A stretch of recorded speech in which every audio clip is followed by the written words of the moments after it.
আমারে আনসারুল্লাহ বাংলা টিমের প্রধান বানিয়েছে, অথচ ও ছাতা যে কি জীবনে আমি নামই শুনিনি।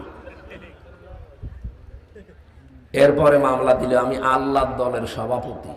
কি সে জেলে যাওয়ার পরে আমার পাশের বিল্ডিং এ একজন আছে, সে হচ্ছে আল্লাহর দলের সভাপতি আর তার ছেলে হচ্ছে সেক্রেটারি। আসলে বাংলাদেশে ওদের আর কেউ নেই। আজ 18 বছর জেলে তারা। আব্দুল মতিন একদিন দেখা করতে এসে বলছে, হুজুর আপনার নামে শুনলাম নাকি এই মামলা দিয়েছে, অথচ আমি হচ্ছে আল্লাহর দলের প্রধান।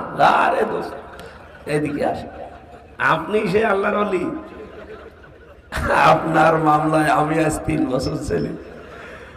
আমি হচ্ছে সভাপতি আর আমার ছেলে হচ্ছে সেক্রেটারি। সারা বাংলাদেশে আমাদের আর কেউ নেই। এই 2 বাপ বেটাকে এই যে ভরে রেখেছে। তখন ছিল 15 বছর। তার মানে এই সরকার যেই দিন এসেছে